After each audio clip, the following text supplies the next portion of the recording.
শুভ সন্ধ্যা। কেমন আছো সবাই? আশা করি ইমান ও স্বাস্থ্যে আল্লাহর হেফাজতে সবাই খুব ভালো আছো। তো আমরাও আছি আলহামদুলিল্লাহ। আজকে অনেকদিন পর ছোট্ট একটা ভিডিও নিয়ে আসলাম। সেটা হচ্ছে সন্ধ্যায় একটু নাস্তা খেয়েছিলাম আমরা। তো সেটা কিভাবে সাজিয়েছিলাম সেটাই এখন তোমাদের দেখাবো। আর নাস্তাটা সাজিয়েছিলাম এই যে কিউট সেই ট্রেন্ডি হাঁড়িগুলোতে। এটা কিন্তু আলহামদুলিল্লাহ আমি কিনে ফেলেছি। যেটা অনেক দিন ধরে আমার উইশ লিস্টে ছিল, কিন্তু দামটা একটু বেশি মনে হচ্ছিল আমার কাছে বিভিন্ন অনলাইন পেজে।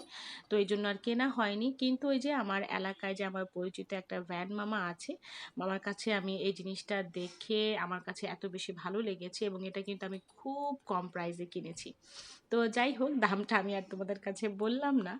আমার এই হাঁড়িগুলো অনেক বেশি পছন্দ, তবে এটার মধ্যে কিন্তু আবার ৬ রকমের ৬টা হাঁড়ি, মানে ৬ রঙের এরকমও নেওয়া যায়। তো আমি একই রঙের আর কি ৬টা নিলাম, এটাও কিন্তু খারাপ না দেখতে।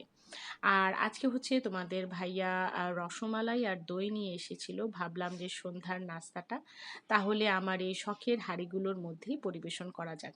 আর একটা কথা তোমাদেরকে বলি, সময় থাকতেই হচ্ছে ছোট ছোট শখগুলো আমাদের পূরণ করা উচিত, কারণ একটা সময় আসবে জীবনে যখন হাতে হয়তো অনেক টাকা থাকবে, কিন্তু সেই শখগুলো পূরণ করার মতো মনটাই আর থাকবে না। তো সে যাই হোক, আমি আমার ছোট ছোট শখগুলো যখন আমার হাতে একটু একটু টাকা থাকে আমি পূরণ করার চেষ্টা করি, আমার কাছে এটা ভালো লাগে। আর আরেকটা হচ্ছে নিজের শখগুলো পূরণ করার জন্য হলেও প্রতিটা মেয়েরই আমার মনে হয় কিছু কিছু একটু ইনকাম করা উচিত, কারণ শখ পূরণ করার জন্য আমি অন্যের কাছে চাইবো, অন্য আমাকে টাকাটা দিবে, সেই টাকা দিয়ে আমি আমার শখের জিনিসটা কিনবো। এটা কেন জানি আমার কাছে ভালো লাগে না। তো যাই হোক, এক একজনের এক এক রকম মন মানসিকতা, আমি আমারটা বললাম। আর কথা বলতে বলতে কিন্তু রসমালাইটা আমি হাঁড়িগুলোতে নিয়ে নিয়েছি, এখন হচ্ছে দইটা একটুখানি দিয়ে দিচ্ছিলাম।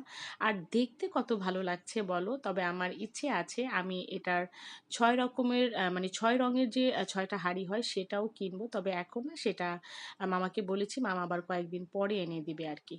আর ওপাশের প্লেটে হচ্ছে আমি একটু পাউরুটি নিয়ে নিচ্ছিলাম। পাউরুটি দিয়ে দই দিয়ে খেতে কিন্তু অনেক বেশি ভালো লাগে।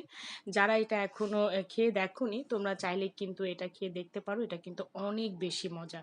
আর যেতে যেতে একটা কথা বলি, ভূমিকম্প নিয়ে কেউ ভয় পেয়ে যেও না। আল্লাহর কাছে বেশি বেশি আমরা ক্ষমা চাই, আল্লাহ যেন আমাদের মাফ করে দেন, আল্লাহ যেন নিজ হাতে আমার দেশকে রক্ষা করেন। আল্লাহ হাফিজ।